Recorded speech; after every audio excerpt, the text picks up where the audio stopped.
Hello. I'm sorry for the terrible lighting at the moment. It's quite late in the afternoon. It's 4:25, and in Scotland that means the sun has basically gone away for the night. It's quite dark, and it's also Dreich day, we would say here, which means kind of overcast and lots of rain, or threats of rain. It hasn't actually rained today, to its credit. But I really wanted to jump on here and tell you about a very exciting exhibition I had attended today. And I was at Fruitmarket Gallery in Edinburgh, and I met a friend who I meet about once a month for conversations about art and so forth.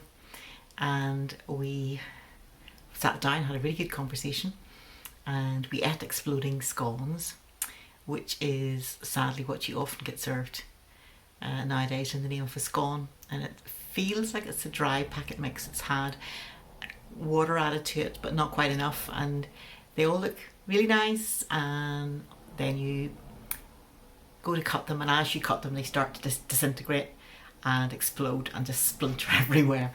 So unfortunately we had one of those, which is a shame because the Fruitmarket Gallery has a really good coffee facility, and everything else on the menu is just, but sadly their scones have gone the way of the general tendency of Scottish scones in the last wee while, unfortunately.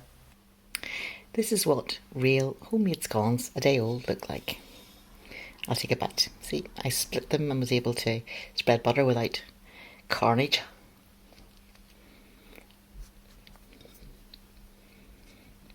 And you get a nice bite mark rather than an explosion of crumbs everywhere. But anyway, I'm here to tell you about an exhibition. So this is the current one. There's two, and they are very different. The building has extended recently. This is in the older part of the building, and if you look at that and think that is a shirt that's had paint applied, you would be right. That is the exhibition, which is Hayley Tompkins. Also, you can have large canvases with paint like that, and to be honest, they don't do anything for me. The words that spring to mind are 4-year-olds and felt tips, so doesn't do it for me. To credit to the gallery, they have got a fantastic space they've given her, as usual. It's a generous space in Edinburgh. It's also brilliantly central whenever you come in to town. If you're coming in by train, you would be coming into Edinburgh Waverley, is the main one that has Prince Street at the front, or one side of it, and running parallel is Market Street. So you will see steps saying exit to Market Street, and if you go up those, get to the top of the steps, turn round, the building on your right is the Fruitmarket Gallery. So it's very central. If you're visiting for any reason, quite a lot of people will be coming in to see what's normally the German market and buy crafts, and there's a fun fair and all that jazz, but obviously there's more to the city than just going to a fun fair, which could be anywhere in the world. And the one I really want to recommend to you, the one that just blew me away, is this one here. It's called Like a Huge Scotland. Now, it's a video installation made by Mark Cousins. He's a very, very well known filmmaker and commentator and critic on film, and he's made this about an extremely well known Scottish painter, Wilhelmina Barns-Graham. Just so happens a friend of mine recently bought me a huge book, great big large colourful one on her and her work.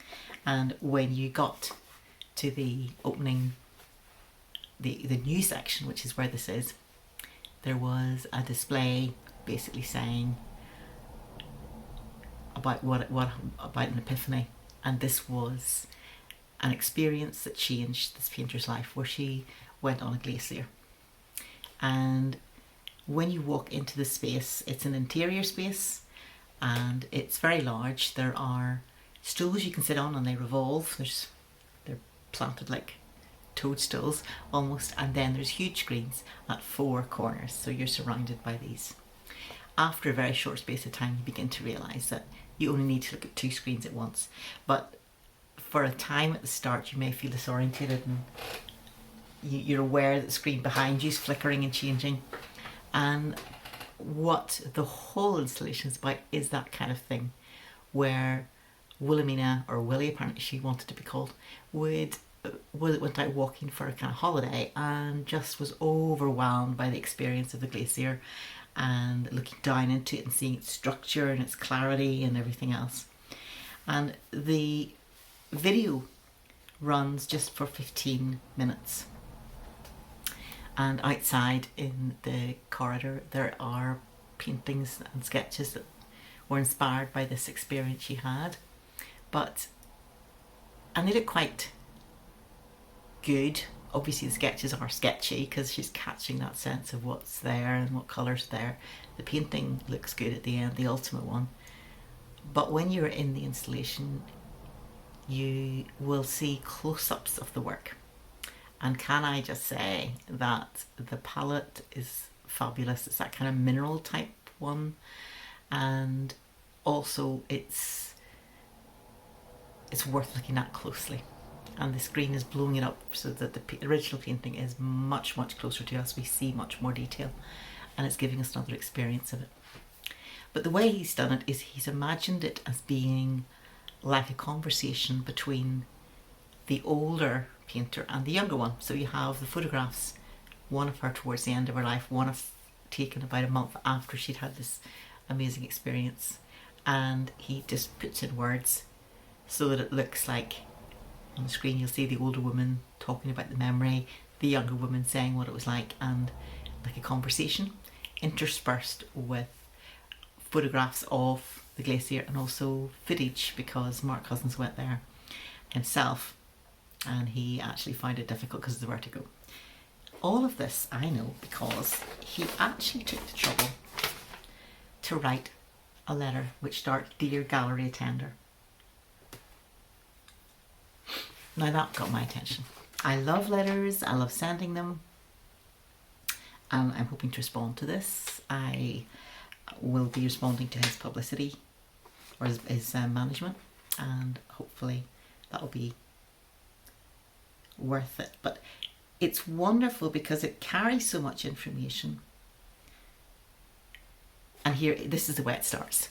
A letter from Mark Cousins. "Dear Gallery Attender, why do you come to the fruit market? You're obviously interested in art, but could I ask, why? What are you looking for? Beauty perhaps, or something you've never seen before? If so, does that mean that you're unguarded today? Are your defences down? Like a Huge Scotland is inspired by an event in the life of a woman who was unguarded.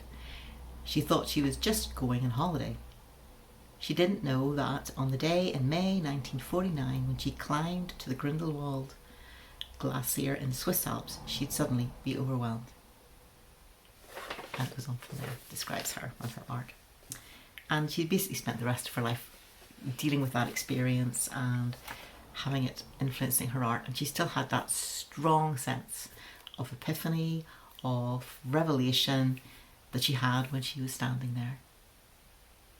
And of course we now have the sense of the glacier melting and decreasing, and so at one point there's a really loud sound of melting water. There's a soundscape which has been carefully put together. Let me just get the names to credit. And it's a collaboration with composer Linda Buckley, editor Timo Langer, and sound designer Anya Trishkod. It repeats in the quarter hour and will tour internationally.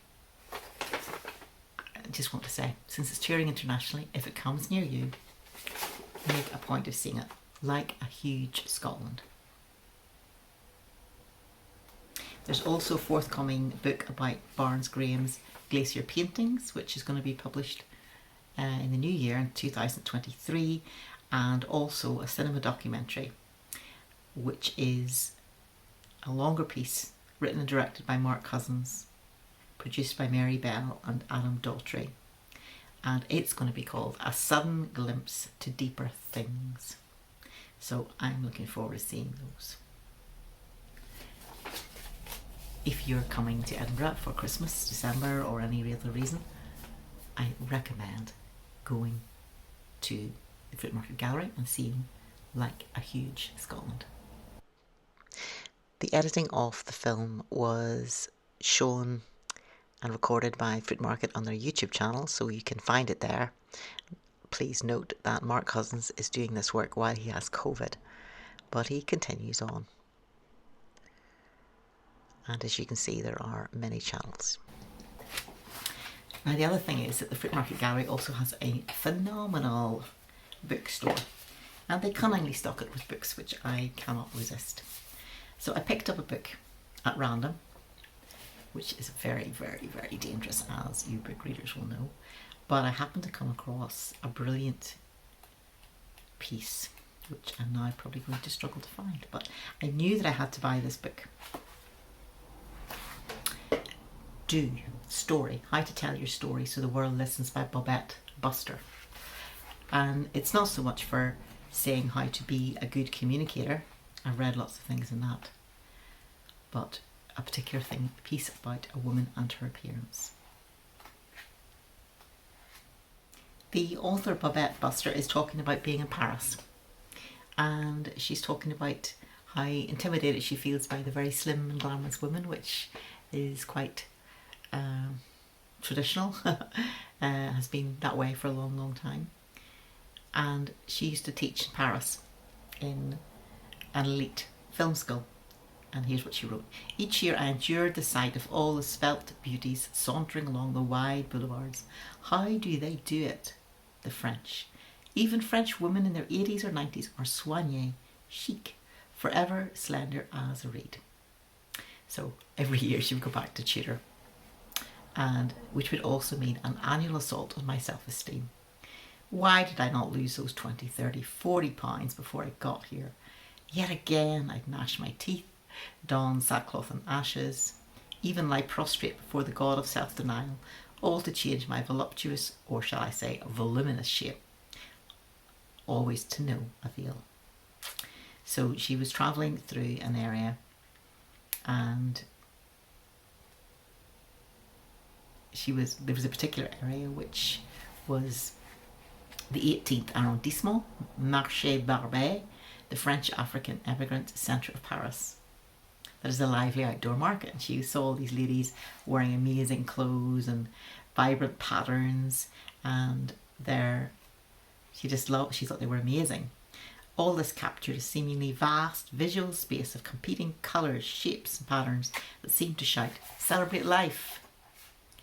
And each day she would come up the metro steps, she would walk towards the film school in her neutral beige or black summer dresses. I'm afraid this is what it's like when you get to be larger, like I am. You get offered black or beige or navy by clothing shops. Anyway, so Bobette is saying she would pass by a group of these wild-clothed women chattering at the entrance to the market. She didn't understand their language. But then she met somebody who was a fellow worker, who was an elegant black Parisian woman. So she passes by the same group of women in beautifully coloured clothes, and they're saying something and nodding. And she carries on walking with her friend, and when she reaches her friend's office, this is what she wrote. She turned to me and said, "Do you know that those women were speaking about you as we passed them by the metro?" "No, I didn't," I replied. She said, "They were saying that you were the most beautiful white woman they'd ever seen because," she looked me in the eye, "you have the body of an African." So why was this story significant enough for me to tell it here? For starters, I felt my mind fall open to a whole new continent of values. I was humbled. I felt known and, in fact, loved by unseen forces. This was a restoring moment to me. My heart opened. So yes, this became a big step on my road to self-love, along with compassion for others. From then on, I decided to live in the realm of well-being, to choose colour, vibrancy, and to celebrate life more. I just love the positivity of that.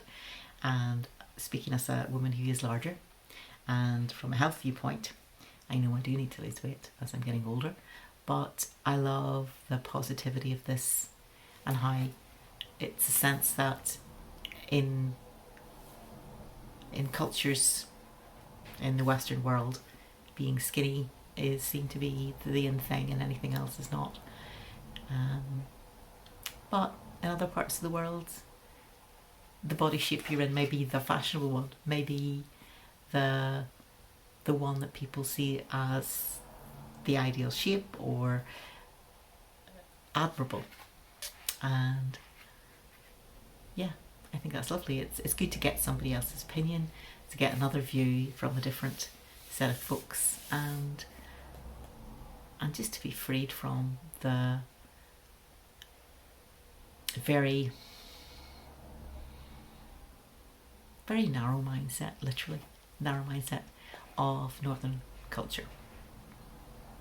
So anyway, those are my lovely things today from the Fruitmarket Gallery, buying a book, and I also got a card to use as a book marker, and it's Wilhelmina, the painting that she made, the main painting from the glacier visit. And now I have a letter of thanks to write to Mark Cousins for making the film, and in response to his letter to me as a visitor to a gallery. Bye for now.